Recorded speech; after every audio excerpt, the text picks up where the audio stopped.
हाँ जी, कैसे हैं आप? So guys, we are back with another video with full of excitement and energy. आज की इस वीडियो में हम बात करेंगे टॉप 3 क्रिकेट न्यूज़ के बारे में।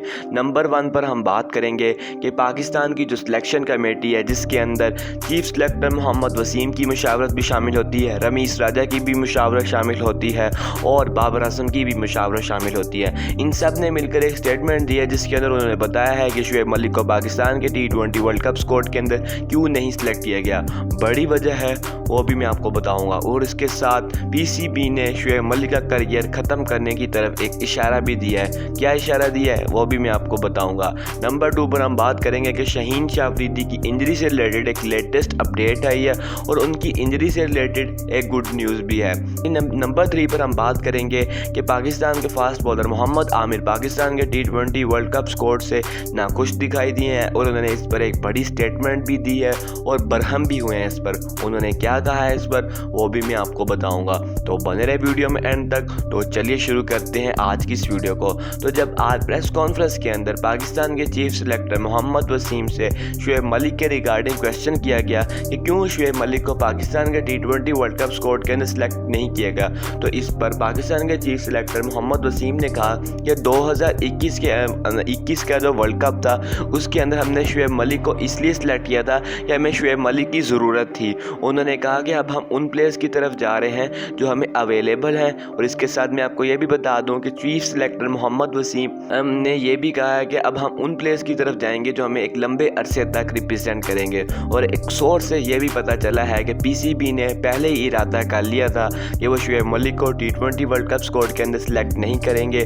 क्योंकि पीसीबी अब चाहता है कि वो उन प्लेयर्स की तरफ जाएंगे जो उन्हें एक लंबे अरसे तक रिप्रेजेंट कर सकते हैं पाकिस्तानी टीम को, ना कि उन प्लेयर्स की तरफ जाएंगे जो उन्हें सिर्फ एक छोटा सा अरसा 6-7 माह तक अवेलेबल होंगे और उसके बाद वो रिटायरमेंट हो जाएंगे। ये आपको मैं एक सोर्स से बता रहा हूँ। तो चलिए बढ़ते हैं अब अपनी अगली न्यूज़ की तरफ। अब हम बात करने जा रहे हैं शाहीन शाह अफरीदी की इंजरी की लेटेस्ट अपडेट के बारे में। तो शाहीन शाह अफरीदी की इंजरी की लेटेस्ट अपडेट से पहले मैं आपको बता दूं कि शायद आप में से बहुत सारे लोगों को पता होगा कि शाहिद अफरीदी ने समा के प्रोग्राम पर बैठकर एक स्टेटमेंट जारी की थी, जिसके अंदर उन्होंने बताया था कि शाहीन शाह अफरीदी इंग्लैंड के अंदर अपने खर्चे पर रह रहे हैं और वो जो डॉक्टर से ट्रीटमेंट ले रहे हैं वो भी अपने खर्चे पर ले रहे हैं, जिसके ऊपर अब पीसीबी ने रिएक्ट किया है। पीसीबी ने बेसिकली फ़खर जमान और शाहीन शाह अफरीदी की इंजरी से रिलेटेड अपनी वेबसाइट पर लेटेस्ट अपडेट दी है, लेकिन उन्होंने एक वहाँ पर प्रेस रिलीज़ भी जारी किया है, जिसके अंदर उन्होंने कहा है कि पीसीबी इतना काबिल है और इतना जिम्मेदार भी है कि वो अपने प्लेयर्स की खुद इलाज भी करवा सकता है और उनका रिहैबिलिटेशन प्रोग्राम भी करवा सकता है। और एक तरह से शायद उन्होंने शाहिद अफरीदी को तंजन जवाब भी दिया है। और इसके बाद शायद शाहीन शाह अफरीदी से तो नहीं पूछा जा सकता इससे रिलेटेड क्वेश्चन, क्योंकि शाहीन शाह अफरीदी सेंट्रल कॉन्ट्रैक्ट के अंदर शामिल है और सेंट्रल कॉन्ट्रैक्ट के अंदर जो प्लेयर शामिल होता है वो पीसीबी के बारे में इस तरह स्टेटमेंट नहीं जारी कर सकता, लेकिन शाहिद अफरीदी के बारे में इससे पूछा जा सकता है। अगर शाहिद अफरीदी इसके बारे में बताएंगे तो मैं आपको भी बता दूंगा।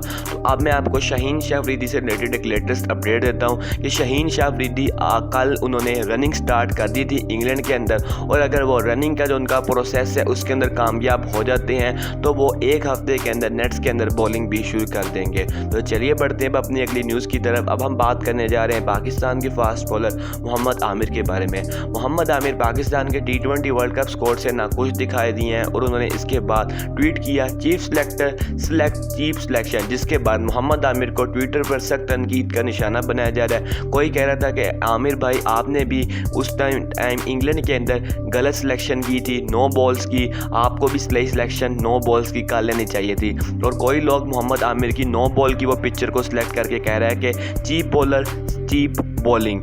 और इसके अलावा मैं आपको यह भी बता दूं कि आमिर भाई को जब तक पाकिस्तानी स्क्वाड के अंदर नहीं सिलेक्ट किया जाएगा वो इस तरह की ही स्टेटमेंट्स देंगे। पहले उनको पाकिस्तान की टीम मैनेजमेंट मिसबाहुल हक और वकार यूनुस से मसला था, और अब उनको पाकिस्तान के चेयरमैन रमीज़ राजा और बाबर आजम से भी मसला आ रहा है, क्योंकि उन्होंने माजी के अंदर हाल ही में रिसेंटली रमीज़ राजा और बाबर आजम से रिगार्डिंग बहुत सारी स्टेटमेंट्स दी हैं। और मैं कहूँगा कि आप दुनिया के अंदर हर चीज़ इंसान को उसके मुताबिक नहीं मिलती, कुछ चीज़ों पर कॉम्प्रोमाइज़ भी करना पड़ता है और आमिर भाई को वही कॉम्प्रोमाइज़ सीखना पड़ेगा। अगर वो नहीं सीखेंगे तो वो काफ़ी लंबे अरसे तक इसी तरह बाहर बैठे रहेंगे।